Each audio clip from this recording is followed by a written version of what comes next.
"Leave the light on," she said quietly, barely above a whisper. I withdrew my hand from the light switch and shuffled over toward where she lay, a single bedsheet covering her. Stifling a yawn with my hand, I lifted the sheet and snuggled in beside her. I didn't know which was colder, the bed itself, or the lack of response from her. Sure, I'd been in the doghouse before. What married man hasn't? But this was something different. I trailed a single finger down her bare back, moving slowly over those points years of experience had identified as those guaranteed to slowly awaken her or earn a swift rebuke if sleep was all she had planned for the evening. She barely moved. I rolled onto my back next to her and sighed. Okay, what have I done now? You know full well what you've done, came the cold, emotionless response. So, I stopped off for a few drinks with Gary. I'm not that drunk, and I'm not that late either. I called from the office and left a message. It's not as if I didn't tell you. I gritted my teeth, resisting the urge to shout, to head down that path that would lead to further recrimination and the standard sullen silence. You're seeing someone else. It was said with such utter finality and sureness that any of my prepared excuses faltered before they even reached my mouth.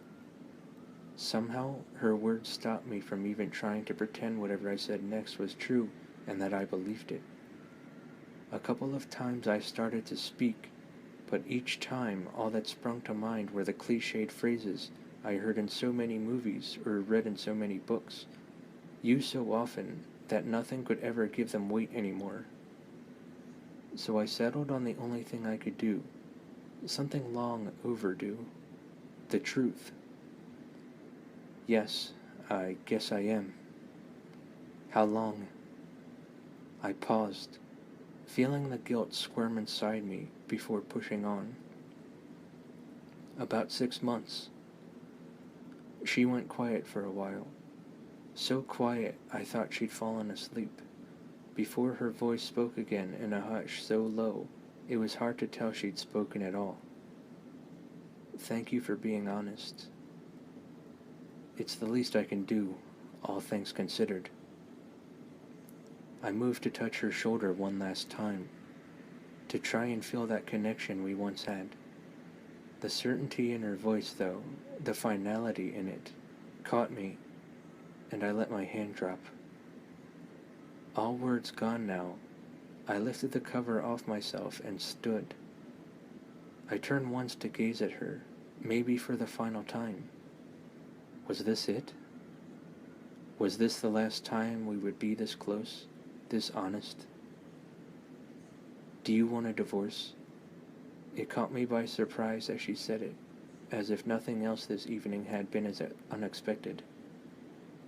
I looked at her, confusion obvious on my face at the suggestion. God, no. Why not? Well, isn't it obvious?